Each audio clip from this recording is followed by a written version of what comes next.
I'm Jim. And you guys know us because I cut my hair and his response, and it went viral.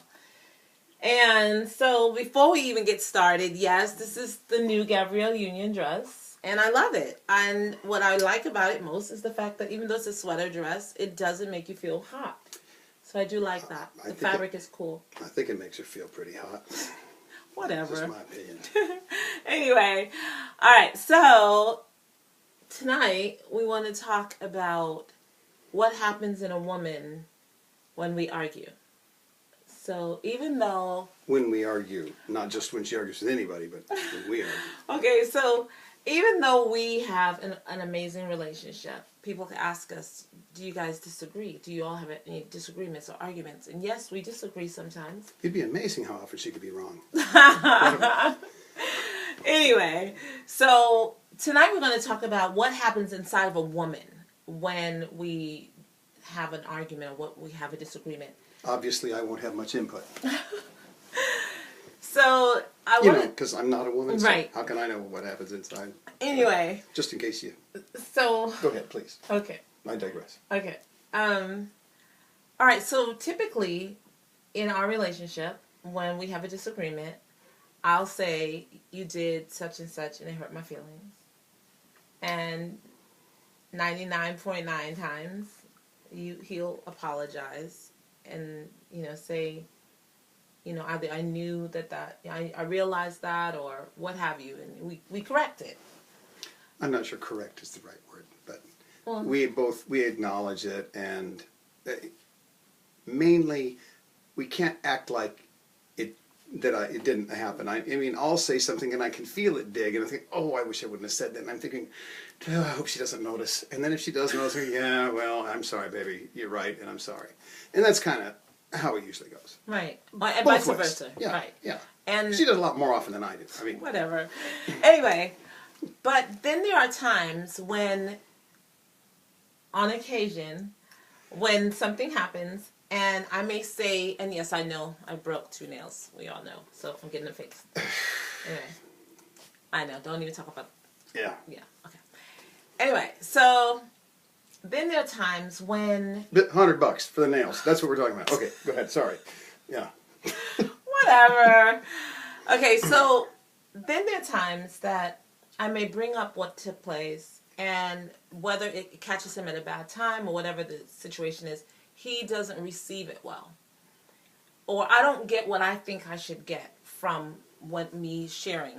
Or some combination of those two things. Right. And so what happens inside me is I begin to, one of two things. Either I will start feeling like I've said what I needed to say and he hasn't responded, and I go into a quiet mode. And it's more like, you know how you would think, okay, where are the tools coming from? So the more I think about it, 2 things. First of all, at that point, I feel like everything's falling apart. That's exactly what I feel. I just feel like, oh my God, everything's falling apart. Even though everything's not falling apart, emotionally, that's what I feel at that moment in that day. And go ahead. And there's no right or wrong here. This is a matter of, this is my wife, and that's how she feels in that situation, and I know that. And she has a good heart, and she is before the Lord, and I'm happy with her. So if she feels a little panicky in a situation like that, I might want to discount it, but what I understand to do is to make sure that she knows that I know it's valid, and it'll pass quickly. Right. So that's how inside of a woman, well, I can't speak for every woman. I can just talk for me. So for me, I feel like things are falling apart, and I feel like I need to protect myself.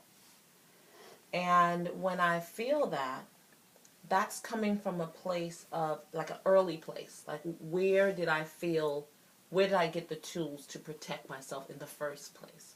And that goes back to my childhood. And so immediately I have to start thinking, okay, in my childhood, I experienced seeing a lot of seeing abuse.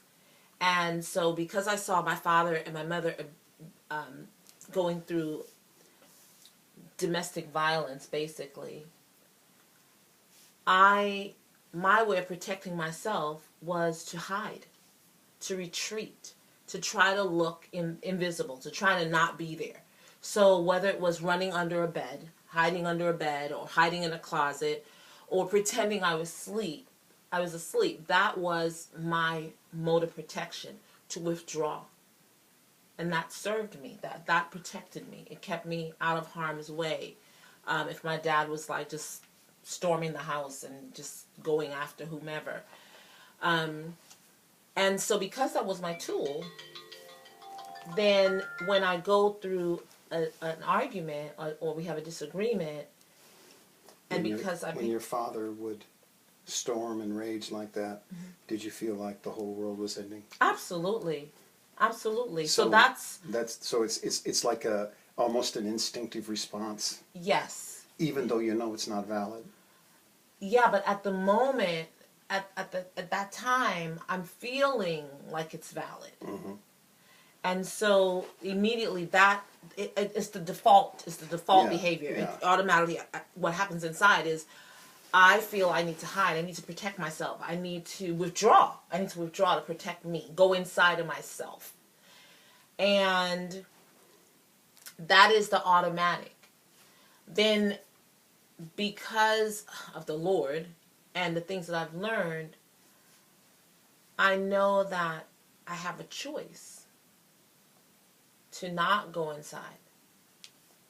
And most times, I don't go inside, but more times than not, that is the default. So I literally have to fight myself to not go inside. When you get to that fork in the road, what's the ingredient that will turn you one way or the other?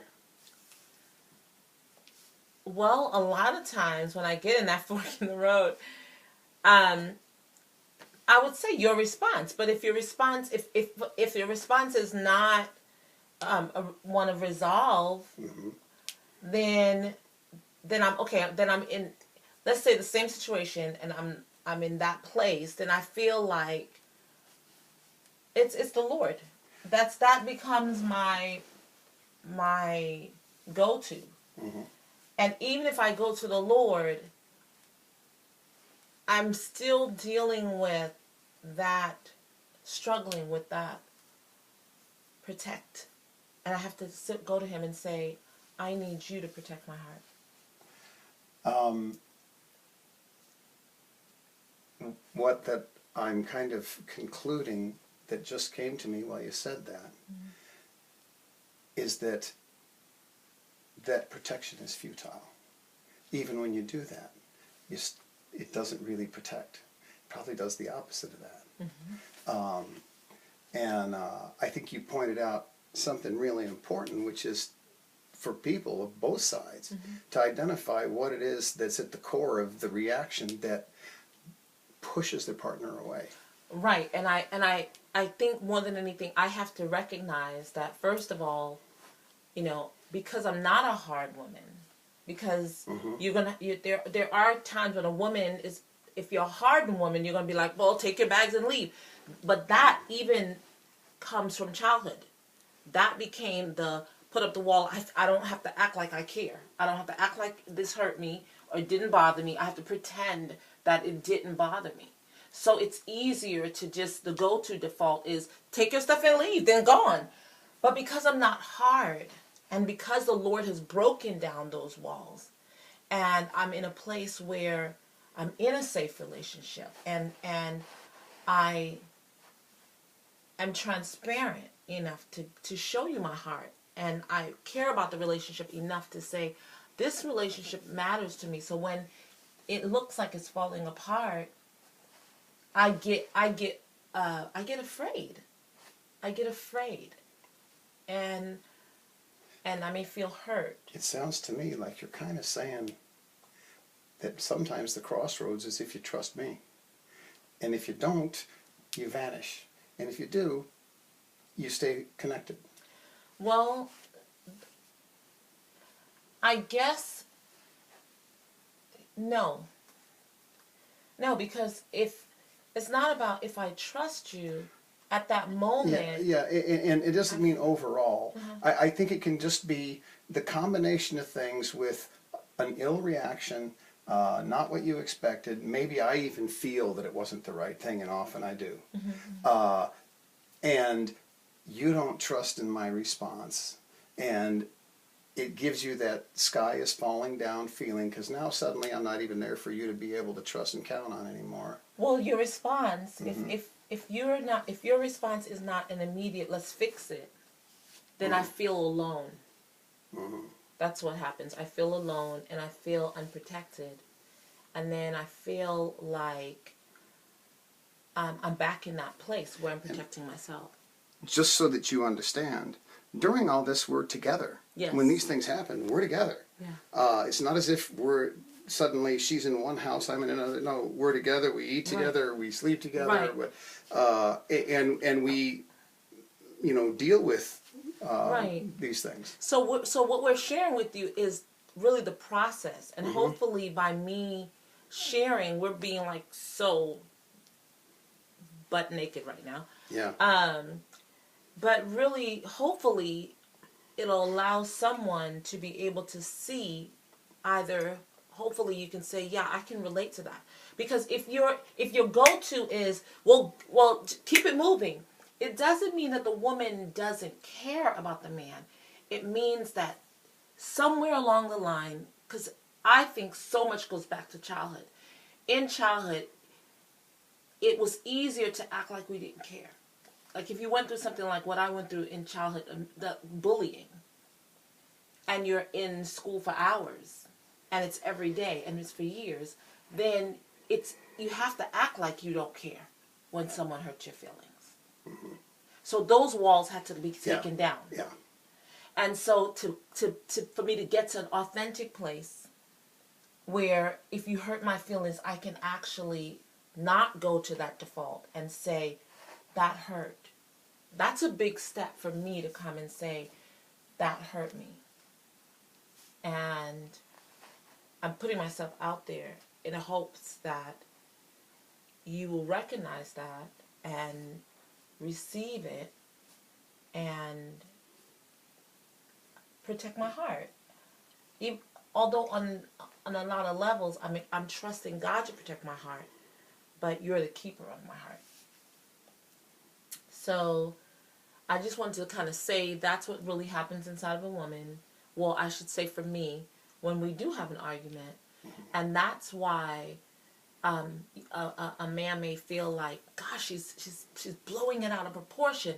No, the reality... And I do often think that. Right, yeah. but in reality, what's happening is she may be going through so many emotions. She may be going from, I know I'm going through from anger, disappointment, hurt, fear, because for me, I can go from where the relationship is to what if the relationship ends. You know what I mean? And visualize all of it. And then go through all of the ranges of emotions concerning it. And I think most women do that. So, and for that moment and for that day, it feels like there's nothing else built up behind it. You're just dealing with that moment, that time, right then and there. Whoa, so that's what happens inside of a woman when we argue. And so next, I'm sure what happens in a man is a lot shorter, guys. So next we're going to share what happens in a guy when we argue. Which would be me. Okay. All right. Thanks. Thank you.